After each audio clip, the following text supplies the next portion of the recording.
IPL గానే గుర్తొచ్చేది champion team CSK. ఆ టీం ని ఛాంపియన్ చేసిన champion player Dhoni, the captain number 1. Just ధోనిని చూడడానికి, తన బ్యాట్ నుండి ఒక్క 4 లేదా ఒక్క 6 ని చూడడానికి సిఎస్కే ఫ్యాన్సే కాదు, ప్రతి ఒక్కరూ ఆసక్తి చూపిస్తున్నారు. సిఎస్కే మ్యాచ్ ఎక్కడ జరిగితే అక్కడ జనాలు తండోపతండాలుగా వస్తున్నారు.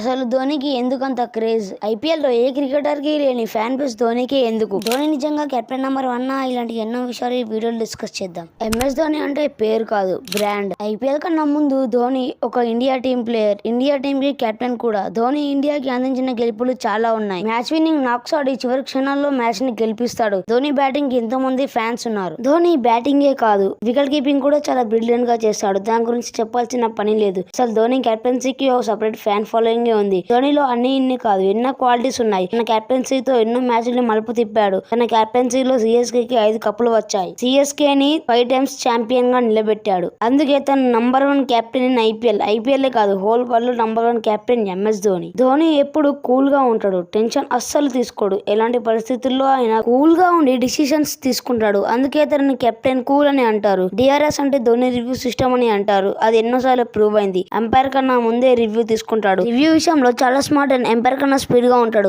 తను మ్యాచ్ చూస్తున్నప్పుడే కాదు, బ్యాటింగ్ చేస్తున్నప్పుడు అండ్ వికెట్ కీపింగ్ చేస్తున్నప్పుడు కూడా ఎంతో క్లియర్ గా అబ్జర్వ్ చేస్తాడు.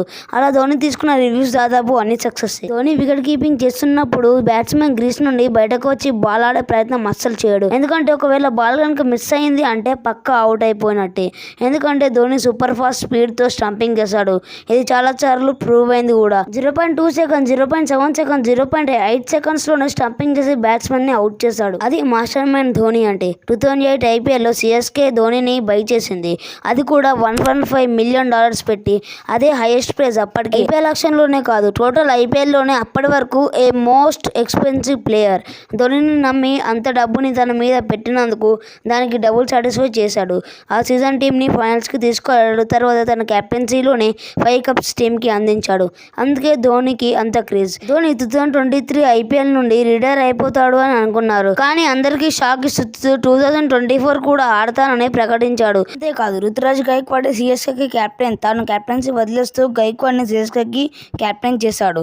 అలా అందరికీ పెద్ద ట్విస్ట్ ఇచ్చాడు. తను కెప్టెన్సీ చేయడమే కాక రుతురాజ్ గైక్వాడ్ కి కూడా కెప్టెన్సీ చేయడం నేర్పిస్తున్నాడు. తనకి కెప్టెన్సీ బాధ్యతలు అప్పగించి తాను కూడా కెప్టెన్సీ చేయడం నేర్చుకోవాలని తనకి కెప్టెన్సీ బాధ్యతలు అప్పగించాడు. అది ధోని గొప్పదం. ఇప్పుడు అందరూ ధోని ఆడే లాస్ట్ ఐపీఎల్ ఇదే అని, ఎలాగైనా ధోనిని చూడాలని, ఇక మీద నెక్స్ట్ ఐపీఎల్ లో తనని చూడలేమని, తనని చూడడానికి అందరూ సిఎస్కే మ్యాచ్ ఎక్కడ జరిగితే అక్కడ ఫ్యాన్స్ తండోపతండాలుగా వస్తున్నారు. ఇప్పుడు సిఎస్కే కి ఉన్న ఫ్యాన్ బేస్ ఏ టీం కి లేదనే చెప్పాలి. అసలు ఇంత ఫ్యాన్ బేస్ సిఎస్కే కి ఉండడానికి కారణం ధోనిని. ధోని ఉన్నాడనే ఒక్క రీజన్ తో ధోని ఫ్యాన్స్ అందరూ సిఎస్కే కి సపోర్ట్ చేస్తున్నారు. ధోని లేని సిఎస్కే ని ఎవరు ఊహించలేరు. అది ధోని క్రేజ్ అంటే, ధోని గ్రేట్నెస్ అంటే. అందుకే ఎప్పటికీ ధోని ఇస్ కెప్టెన్ నంబర్ 1. చాలా ఫర్ ఎవర్. అసలు ఐపీఎల్ లో మీ ఫేవరెట్ క్రికెటర్ ఎవరు? అలానే మీ ఫేవరెట్ టీం ఏంటో కమెంట్ చేయండి. అసలు నిజంగా ధోని కెప్టెన్ నంబర్ 1 అనే దాని గురించి కూడా కమెంట్స్ లో తప్పకుండా మెన్షన్ చేయండి. గైస్, వీడియో అయిపోయిందని వెళ్ళిపోవడం కాదు, ప్లీజ్ మీకు కుదిరితే లైక్ చేయండి. అలానే మన ఛానల్ కి ఎవరైనా కొత్తగా సబ్స్క్రైబ్ కూడా చేసుకోండి. ఛానల్లో ఇలాంటి ఇంట్రెస్టింగ్ వీడియోస్ మరిన్ని ఉంటే వెళ్ళి చూసేయండి.